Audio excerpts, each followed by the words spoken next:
Hi guys, welcome back to the Shipmate YouTube channel. This week we're going to be talking about the big P word, profit. We're going to be telling you how you can find out if you're actually making money selling online. I'm going to show you guys how you easily figure out how much money you're making on a product, so that way you can run a basic analysis before you go and source your items and know if they're going to be profitable for you before you even buy them and test them. Let's get started.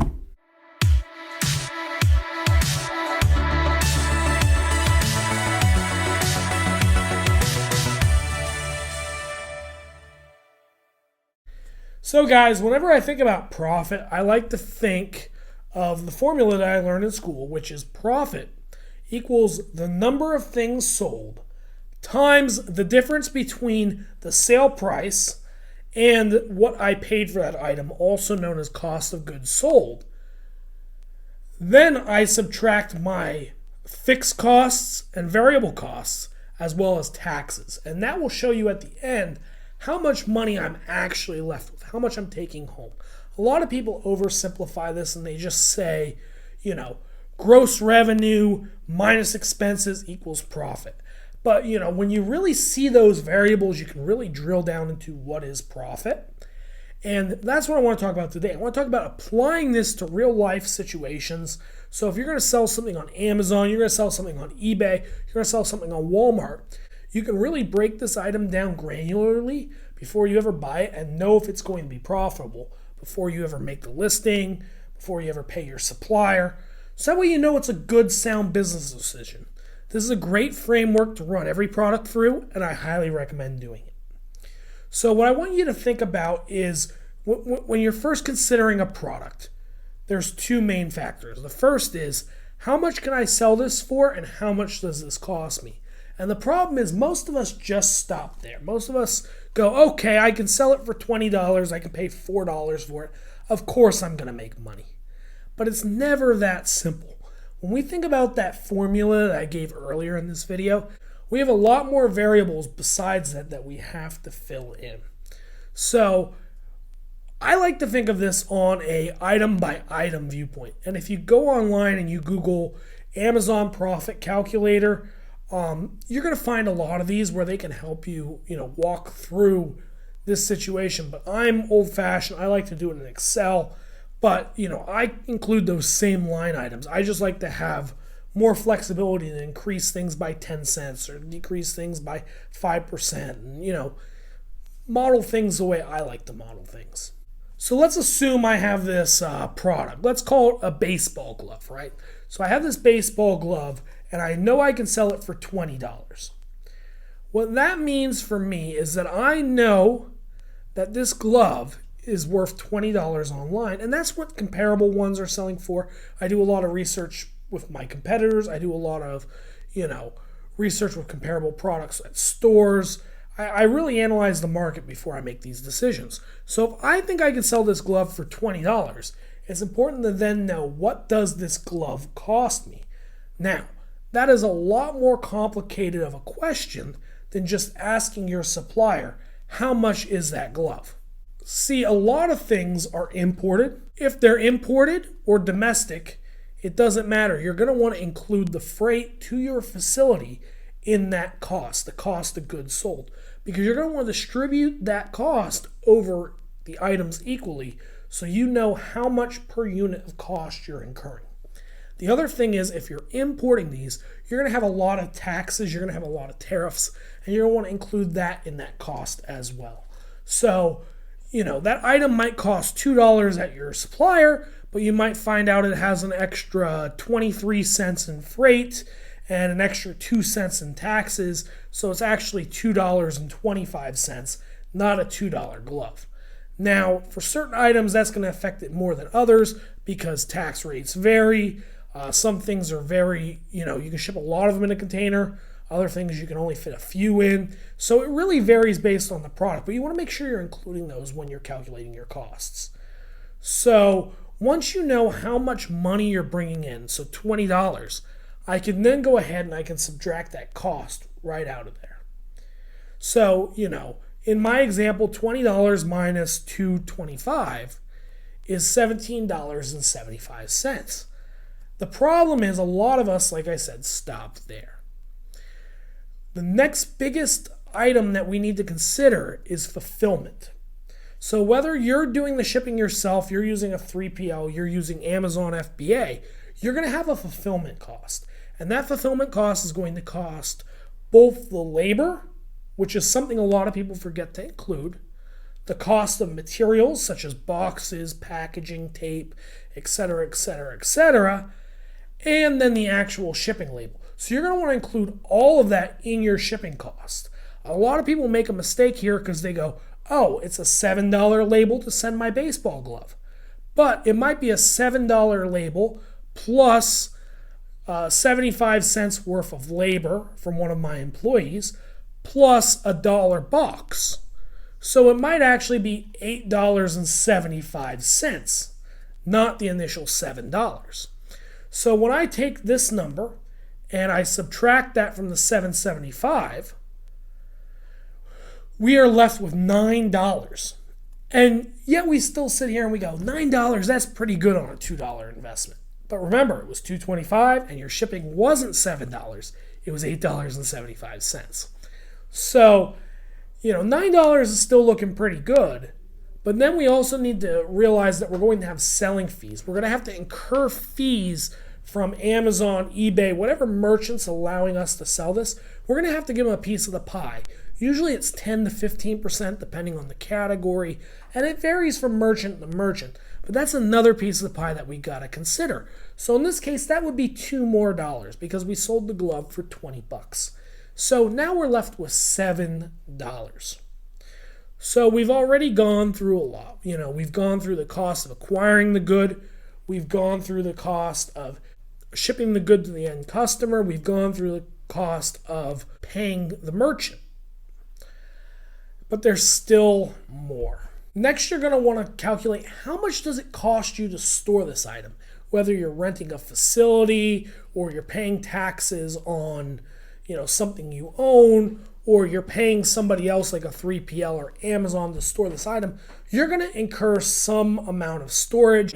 Either that's billed on bin type or based on volume. Amazon bills based on volume. So for this example, let's say that baseball glove is, 1,400 cubic inches, right? And I'm not exactly sure what the Amazon storage is at these days, but I know it's pretty high. So let's say that storing this glove costs, 50 cents a month, and I expect it to be there for a month, just for easy math. Well, now that $7 is coming down to $6.50. So we've come a very long way from that $20, minus $2. Oh, I'm making $18. So now I know I'm still doing pretty good. I'm getting $6.50. It's probably a product I want to look at, but we need to realize other auxiliary costs.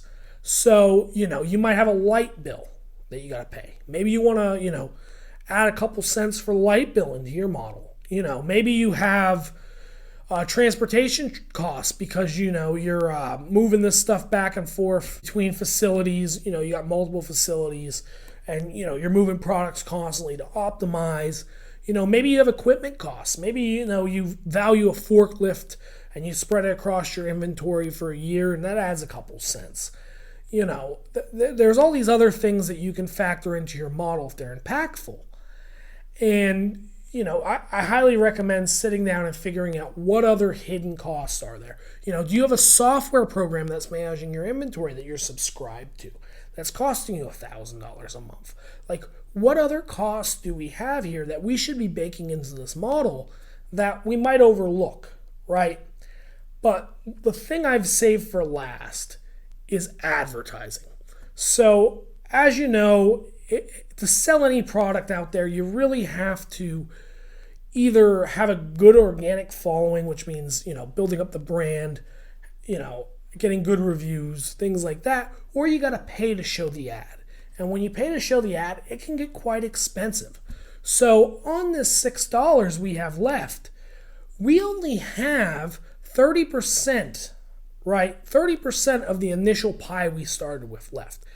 That means that whatever I'm going to spend on ads, cannot be more than this 30% that I am making at the end of the day. So if I decide I want to spend 10% of the overall sale price on ads, or $2, I then am only walking away with $4-ish, right? If I decide I want to spend, 15%, I'm given another dollar, and so on and so on and so on. So what you got to realize is advertising is going to really impact how much you make in the bottom line. But the problem is, if you're going to be spending on advertising, there might be a trade-off in quantity, which is why I brought up that formula in the beginning, despite the fact that, it's kind of irrelevant to viewing one item on a standalone basis. It's good to think about that formula overall when you're thinking about your business. If I can increase quantity, how much can I decrease my profit margins? How much can I incur in extra costs? What kind of quantity do I need to acquire? Well, if my quantity drops, how much do I have to decrease my costs in order to stay profitable? You can ask yourself a lot of good questions off that initial formula, which can help you, assess how much of a percentage you want to spend on advertising your product and getting the word out there. Usually for me, I see between 10 and 20% of the average sale cost of a product as pretty standard. A lot of products will have a higher cost than that. Some will have a lower cost than that. It really depends on the product. So you might only be left with, if we go with a 20% of the total pie in ad spending here, you might only be left with 10% of the overall pie, which is $2 at the end of the day. So on a $20 glove that we paid $2 for in China, we might only walk away with $2.